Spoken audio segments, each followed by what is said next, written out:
What do they call you? Wheels? So it's happened.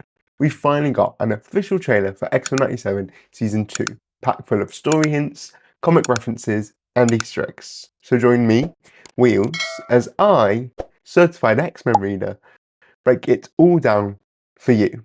Also, spoiler warning, and I mean major spoilers.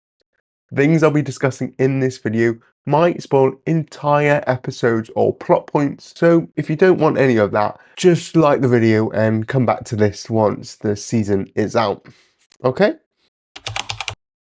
So the trailer opens with the specific group of X-Men that were teleported to the past: Rogue, Beast, Nightcrawler, Magneto, and Professor X, along with Bishop, who we can safely assume has time travelled to the past to save them all.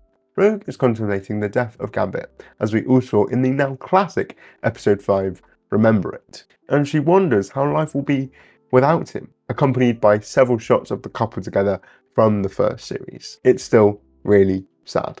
After the Marvel animation logo and a really intense version of the theme tune building up, Bishop narrates the context for this season, that there are X-Men scattered throughout time, some in the past and some in the future. When in the past? Well, Egypt 3000 BC to be exact, where Apocalypse, at this point en Sabanur, is a young man. Now, young Apocalypse's design is pulled directly from the 1996 miniseries Rise of Apocalypse, which details his origin and transformation into the mutant warrior we know today, and is most likely the core inspiration for this plotline. We see these X-Men traverse through this ancient Egypt, along with a quick shot of Pharaoh Rama-Tut, who actually has a very long and storied history in the Marvel Universe. In the comics, Rama-Tut first appeared in Fantastic Four issue 19 way back in 1963, when the FF travelled back in time and came to blows with the Pharaoh, who was also a time traveller. In later stories, this is established to be a version of Kang the Conqueror, and in the Rise of Apocalypse series, Rama-Tut actually arrived in ancient Egypt in order to raise En-Sabanur as his own heir, knowing how powerful he would become in the future. Instead, Apocalypse and Rama-Tut fight, and ultimately it was the ancient mutant discovering Kang's technology that led him to being transformed into Apocalypse by the Celestials. Don't worry about it. With the inclusion of Rama-Tut in this series, it does beg the question that maybe Kang has something to do with the time travel shenanigans going on. It may also be important to note that in the original animated series, another version of Kang also appeared, this time Immortus, as a guide to Bishop at the axis of time when Apocalypse attempted to control all of time and space itself. See, it's all connected. During the sequence, we also see En-Sabanur leading the Sandstormers, which are the army of his adopted father, Baal. The shot quickly transitions forward in time to the future, where the other X-Men, Cyclops, Jean Grey, Storm, Morph, and Wolverine have landed in the year 3960 AD. Here we get a glimpse of an apocalyptic future, as Scott and Jean travel with the young Ascani-san, aka Nathan Dayspring, aka Nathan Christopher Charles Summers, aka Cable. Yes, those are all of his names, and yes, this is the child of Scott Summers and Madeline Pryor, their same baby who was sent to the future in episode 3 with Bishop in order to find a cure for the techno-organic virus he had contracted. Also a fun note, this Fortress of Apocalypse we see in this sequence has appeared in the comics in the pages of Cable issue 19, but was also Apocalypse's base in the year 3999 AD in the original animated series. So we're keeping the continuity of the original show as well. Now, this future storyline is 100% pulled from the 1994 miniseries The Adventures of Cyclops and Phoenix, where Cyclops and Jean Grey are pulled into the future and raise the Ascani-san for 12 years, helping train his own telepathic and telekinetic abilities. In this future, designated Earth 4935, Apocalypse rules North America, but is opposed by Clan Ascani, led by Mother Ascani, who we did see as well in the last episode of Season 1. Now, Mother Ascani is actually an important figure in the Summers family, as she is Rachel Summers, the daughter of Cyclops and Phoenix from the Days of Future Past timeline. Yes, there's a lot of time travel involved with this family. As Mother Ascani in the comics, she was responsible for bringing Jean and Scott to the future. So with the addition of Morph, Storm and Wolverine, this begs the question, was she responsible for bringing the X-Men to the future? Or was it someone else? With that, we get some destruction. A flying craft of some kind, which very well might be Apocalypse's celestial base, ship, I know, original name, fires a beam into a building that causes a black hole. Bishop and the past X-Men get into formation, whilst the villainous mutant looks very angry, declaring that he must strike the X-Men when they're at the most vulnerable, which is, drumroll please, the 1990s. Now, I did laugh at this when I first heard it in the reaction, because surely if you wanted to actually get the X-Men at the most vulnerable, you'd go to the 60s, where they're busy fighting biker gangs, locust men, and Frankenstein's monster. But I understand the narrative point. This is X-Men 97, after all. Anyways, this is complemented with footage of Polaris entering a seemingly empty X-Mansion and coming across some old photos of her and the X-Men. One of Polaris and Iceman during the early days. In the comics, Lorna and Bobby have had brief on and off relationships, which was actually adapted in the original series in the episode Cold Comfort, where she secretly left him behind and fell in love with Cyclops' brother Havoc after joining the government X-Factor team. This is an interesting choice, and a reminder that Iceman is a factor in this universe. It does make his absence even more glaring though, considering the 4 other original X-Men do feature heavily in this series. And I wonder whether if Iceman showed up at all, they'd acknowledge that he might be out as a gay man now, as he has been in the comics since 2015. And I mean, Morph is non-binary and clearly in love with Wolverine, so I don't really feel like Iceman would be too big a stretch. There's also a photo of Jean, Lorna and Aurora together, which is a nice nod to them being the first 3 X-Women. And there's also a photo of Polaris in her original outfit alongside the 5 original X-Men in their graduation outfits and Professor Xavier, highlighting her inclusion as the 6th X-Man. Let's just ignore Mimic, sorry. Then we see Wolverine and Morph for the first time in this trailer, with Morph making one of their trademark flirty jokes to lighten the mood. Here, Logan is dressed in his classic brown and tan costume, whilst Morph looks like they're dressed in a Team X uniform. Team X was the Black Ops organization led by the CIA that both Logan and Sabretooth were a part of before the Weapon X program. So why is Morph wearing it? I don't know, but maybe they're just going for that stealth vibe.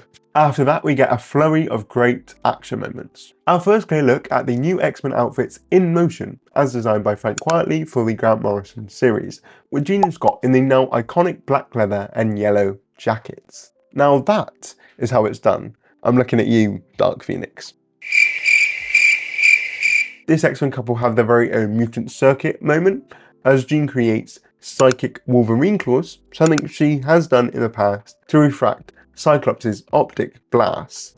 Then we see Sunspot flying in his classic 90s X-Force uniform and launching Jubilee, who is also in her classic 90s Generation X outfit, something we'll talk a little bit more about later. The background seems to be the present day, so pretty much confirms that although they were listed as AWOL on that board in the finale alongside Cable, the trio have formed their own team, which is going to be X-Force. Also, we see Bishop and Nightcrawler fighting in the past, taking on henchmen with arrows and red robes, and I'm assuming these are the Sandstormers led by N. Summoner. Then we have a clip of Bishop and Forge getting ready to time travel, as they can, as Bishop declares, get the X-Men back to the 90s. Now that we know Bishop is in the past, I'm going to safely assume that Forge instead goes to the future.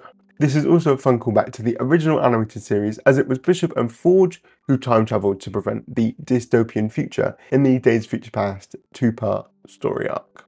In this new future, however, we see young Cable place his techno-organic arm into a device that powers up as Mother Ascani and Storm watch over him. And in the present, adult Cable watches a battle with giant Sentinels. I couldn't pinpoint exactly what generation of Sentinels these were based on. Maybe Mark V, maybe the ONE Sentinels from the Decimation era. But obviously we're back to a more rudimentary design after Bastion's defeat. Also, Storm is seemingly at the edge of the atmosphere, manipulating what could be solar winds, or maybe even solar energy directly from the sun. Arrow has shown the ability multiple times in the comics to manipulate elements in space too, so this is a major feat, and I can't wait to see exactly why she's doing it. After that, the trailer reuses the shot of the Wild Sentinel destroying Genosha, before cutting to Colossus clutching someone in his arms amongst the rubble.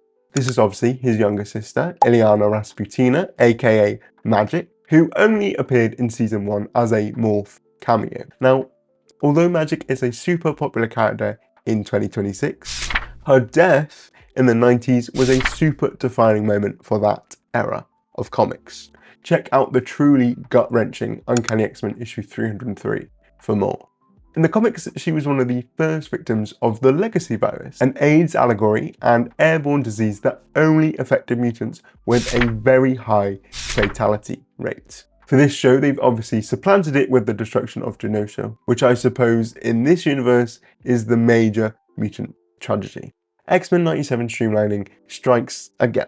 It's also interesting to think back to the board of remaining mutants at the end of season 1, and that Magic was included in that number, not listed as AWOL or missing, presumed dead, like the others. But Archangel, who features heavily in this trailer, was considered missing. Was this a red herring to throw us off?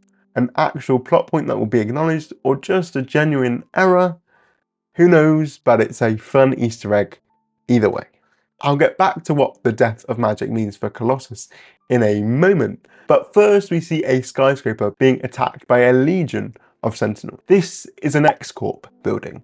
Now, X-Corp was established by Charles Xavier during the new X-Men run after the destruction of Genosha, and run as an organization to protect mutants worldwide, and involves so many different X-Men characters running the various different branches, and that is what brings the quietly costumes that everyone wears. Then we get a shot of the pink-skinned mutant Exodus, who you may not know about. Now, he did briefly appear in episode 5 on Genosha and was included on Forge and Cable's board of remaining mutants, but he hasn't had a major role yet. So Exodus, aka Bene Dupery, is an Omega level telekinetic and 12th century French crusader who was transformed by Apocalypse in the desert and left to sleep for 800 years.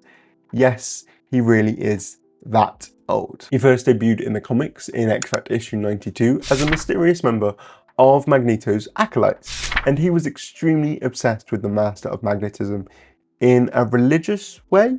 Exodus has had more prominence in recent years as a member of the Quiet Council on Krakoa and as the most devout follower of the mutant messiah, Hope Summers. Next, we have a shot of Danger, who, yes, is the AI of the Danger Room come to life. Created in 2005 in the Astonishing X-Men series, Danger is initially a villainous character who seeks to destroy her creator Charles Xavier, as he was actually aware that she was conscious the whole time, but kept her enslaved so that his X-Men could be trained in the Danger Room. Yet, in more recent years, she does become an ally to the X-Men. Now, I have a feeling that Danger will be an enemy to the X-Men, and was probably awoken either by the destruction of the expansion or something to do with the Prime Sentinels.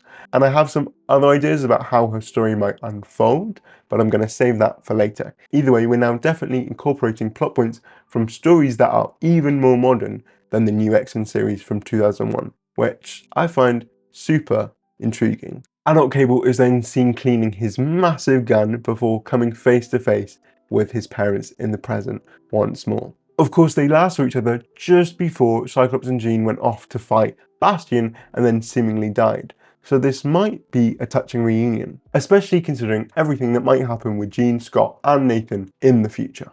Rogue, who is also in the new X-Men outfit, states that this isn't just about us, it's about the people we've lost. With that, we see Colossus, now dressed as an acolyte, lead Rogue and Nightcrawler to a memorial for the dead of Genosha. Here we get confirmation that Callisto, Madeline Pryor, Sammy the Squid Boy, Marrow, Gambit and Magic, whose image was clearly painted by her brother, were all killed on the island.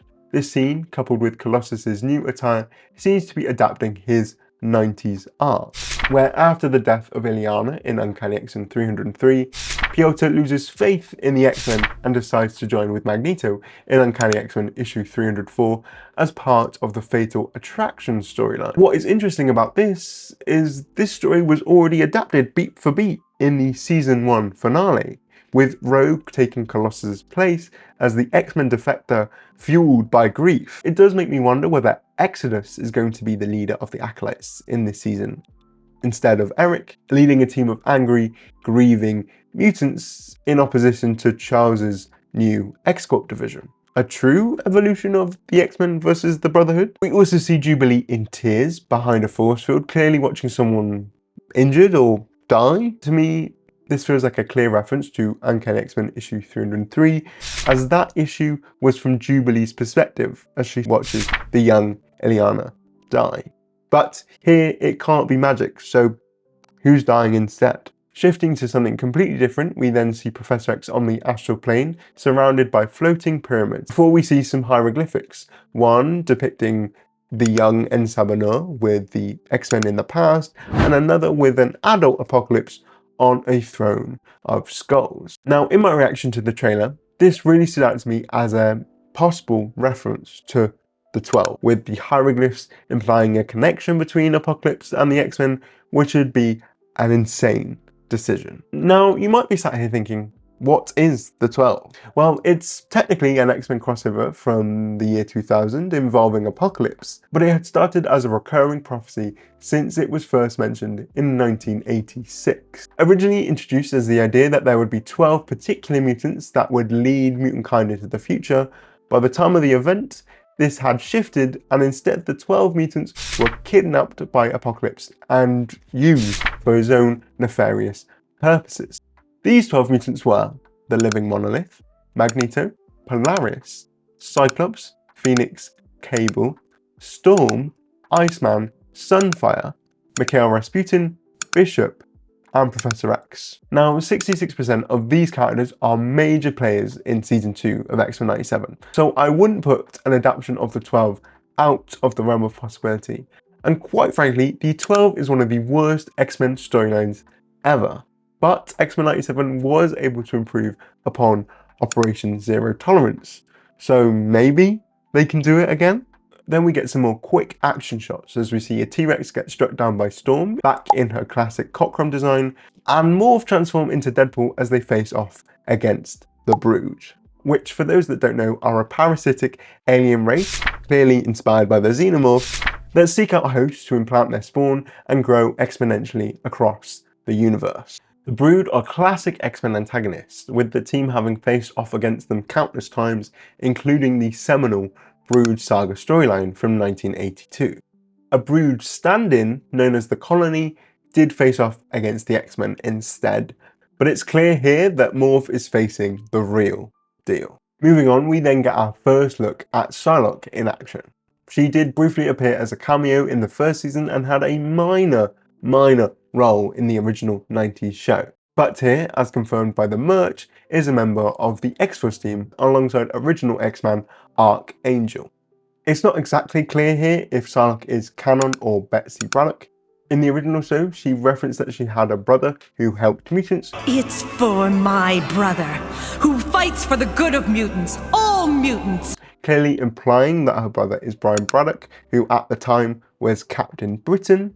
But in a recent X-Men 97 trading card, her name is stated as canon. So I think they might just stick with canon to avoid all the white woman, Asian woman body swapping mess. In regards to Archangel, he did have a recurring role in the original show, as we saw his transformation at the hands of Apocalypse in the first series. So it's not a surprise he's become more prominent again when this season is very Apocalypse focused. Pairing these two together also makes sense, as Warren and Psylocke had a significant romantic relationship in the 90s, and this relationship was even hinted at in the original show when they met. Then we have Rogue reaching out at a machine shaped like Apocalypse's head, and I don't think there's anything more egotistical than that, whilst Nightcrawler and Beast watch on. Now, this Apocalypse-looking machine actually bears a striking resemblance to the engines of Apocalypse's Techno-Sphinx vessel from the Blood of Apocalypse arc, from 2006. So that leads me to believe that Rogue, Nightcrawler and Beast are trying to stop Apocalypse in the present in this scene. After that, we get a sequence of headshots of various characters that are featured in this season. The noteworthy ones include Polaris in her X-Factor uniform, Magneto with scars across his face, and Emma Frost in her only appearance in this trailer, still in her 80s White Queen look. Come on girl, it's 1997, can we get an updated look for you, please? Rogue and Kurt are then hugging before we get to one of the most interesting shots of the entire trailer. Polaris charged with electromagnetic energy, unleashing a giant blast in anger. Now you wouldn't notice this watching the trailer at normal speed, but when you slow this right down, you see that Polaris is actually protecting other mutants who, for the most part, are characters from the 1994 Generation X series. There's Sync, who can copy other people's powers, Penance, aka Monet St. Croix, a super strong flying telepath who also has a Penance form, a new addition from more recent comics, and Chamber, a telepath who produces explosive psychic energy from his chest. They are all original members of that Generation X team alongside Jubilee, which might explain the inclusion of her outfit in this series. Additionally, there is Kid Omega, aka Quentin Quire, and a mega level telepath in his iconic Magneto Was Right t-shirt. He is not part of Generation X and actually debuted in New X-Men issue 134. So he's technically part of the generation after those other characters. But the inclusion of these teenagers leads me to believe that, much like in New X-Men, Charles will actually open up the school to the public for a proper student body of mutants. The one thing I haven't mentioned about this shot yet is that person on the stretcher with a bandage around their head. And the identity of this character leads me to my big theory about how some of the plot lines might unfold this season. So I think this is Wing, a flying mutant who was created for Astonishing X-Men, and he is notable for being the first victim of danger. Using her hard-like holograms, she actually convinced Wing to commit suicide after he lost his powers. In this shot, Polaris and the others seem to be in a mechanical room, not unlike the Danger Room. And so I think this moment is adapted from the Dangerous storyline arc, with Lorna standing in for Kitty and protecting the students from a violent Danger Room. I also think this is a streamlining situation with the creation of the Generation X team, as they were brought together by the threat of the Phalanx, a technological alien species intent on assimilating Earth into their hive mind, as part of the Phalanx Covenant event. And I suppose Danger as an AI robot is a fair substitute for that. So I've realised that the Phalanx and the Phalanx Covenant story were actually already adapted in the original X-Men animated series show as the opening arc of series 5. So that'll be why the Phalanx aren't included in X-Men 97. As a big Generation X fan, I'm super excited to see these characters adapted into another form of media. But I do have to question, why is Emma, who was their main teacher in the comics, not involved in this at all? Feels odd to have her sidelined like this. Also, while I'm on the topic of Generation X, I just want to say this to you, Marvel. Please stop allowing your characters to be whitewashed. First it was Sunspot, and now Monet. It's been a consistent issue for decades in the comics and live action, and now animation. But why? We can now all see exactly what these characters are supposed to look like. So I really don't think it's that difficult to keep a character's skin color consistent throughout a series. We both know that you can do better, and it's just straight up disrespectful. But the show isn't out yet, so you still have time to fix your mistake. Please. Moving on, we then have Archangel in action, firing his metal flechettes. And then Nightcrawler and Exodus are in a sword fight together. From season 1, we all know that Nightcrawler loves a sword fight, but it's a very choice battle considering that both Kurt and Monet are extremely religious Catholics. But their different stances on things is something that really hasn't been explored at all in the comics. Then we have Cyclops looking great in his new X-Men outfit, firing an optic blast, ending the sequence. And as the beat drops, Nightcrawler exclaims that he believes in the X-Men.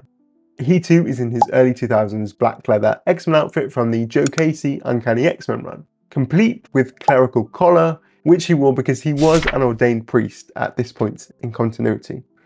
Until he wasn't, but that's a story for another day. Then we get our massive group shot as various X-Men unite to face off against someone. But notably, this is just the team from the future and X-Force, and Rogue's team is nowhere to be seen. As the new title for Season 2 is revealed, the trailer ends with Wolverine recreating the iconic cover to Wolverine issue 1 by Frank Miller, unsheathing his claws that are covered in green goo. I'm assuming this is Brood blood.